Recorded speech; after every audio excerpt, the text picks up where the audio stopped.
So you know this week's video number 7 for me on YouTube. Woo! Well, hopefully. What do you mean? I still know what to post this week. Why don't you post about lessons on YouTube? Lessons as an introvert. Yeah, like 7 of them. Maybe like 3.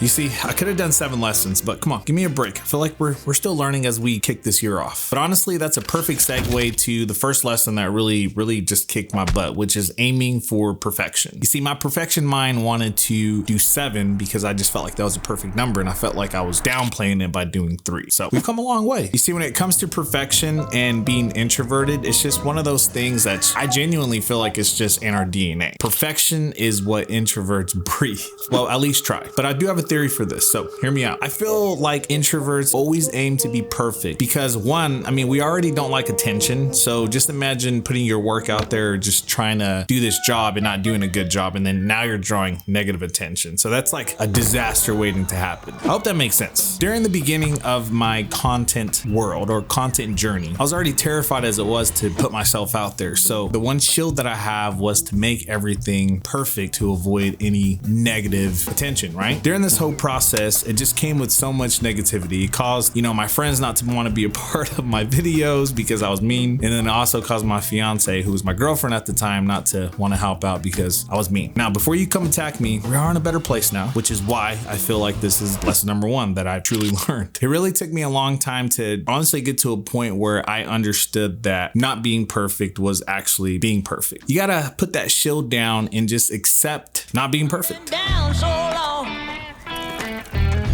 that my mind can't get no rest. No, I've been down so long that my mind can't get no rest. No, this ain't easy, darling.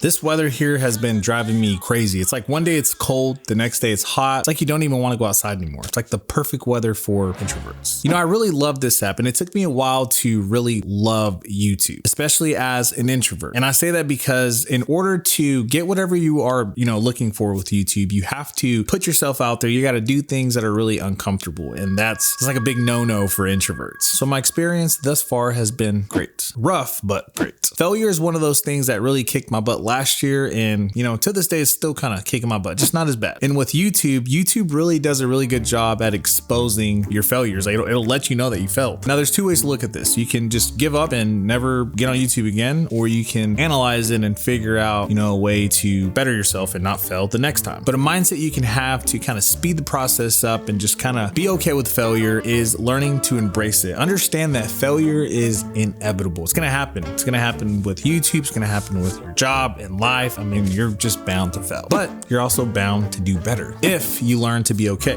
with failure. I didn't mean to make it all dramatic. Well, I hope you guys have been really enjoying this video thus far. I know I'm in a different location. I typically don't film in the car like this or hold my camera, but I got things to do. I do have one more lesson that I do want to talk to you guys about, but in the meantime, I told one of my good friends I would help him with one of his videos, so just gonna take you guys along for the ride. One of my favorite parts about being a creator is getting to meet some pretty cool people. Funny how that works. Anyways, that's Emerald. We met on TikTok about 2 years ago. Didn't you message me first? No, I think you messaged me first. I think you messaged me first. No, I think you messaged me first. We've known each other for what, 2-3 years? Yeah, say 2-3 years, yeah. And it's crazy because we actually did meet on TikTok. I don't know who messaged who first. I think he commented on one of my videos. Yeah. And then we met for coffee, which is crazy because it's been 3 years and we've been on each other's projects and stuff. I'm here now helping him with some of his projects, or one of his projects. What are you kind of recording? So I had to record for a brand. They sent me their clothing for free, and they wanted to talk about like the holy armor, staying focused on God. It's a fun little project that I'm doing, a little series on Instagram, and hopefully bringing it to YouTube. What's your tag? Is it OSC? It's OSC Production or One Step Closer Production. You just spell it all out, put it together, you'll find it. Go check them out across the board. This is probably one of my favorite lessons thus far, and it's because it's something that I truly take to heart and something that I really appreciate along this journey that I've kind of been on so far. And it's simply getting out of your comfort zone / taking risk. You know, along my journey as a creator, I always felt like taking a step out of your comfort zone was doing something, you know, major. I always felt like if I wanted to be a creator, then that next day or that same day, I needed to make a video and it just needed to just be great. And I'm sure a lot of people feel like that. Stepping out of your comfort zone doesn't mean you take 20 steps forward. Sometimes it can just be, you know, something small, like a baby step. And you always have to remember that baby steps are better than no steps. But with that being said, today marks video number 7. I said it on the last video and I'm going to say it again on this video. I'm just super hyped and I'm happy, honestly. I've never been so happy to just make a video. And I feel like I'm just working on my mindset, working on my attitude, and it just feels fun now. So thank you guys for being a part of this journey. I hope you're able to take some kind of lessons from this and just be able to apply it in your personal content life or just life in general, and just go out there and grow. Let's go out there and make a name for us introverts, yeah? But with that being said, as always, I'll see you guys next time. Peace.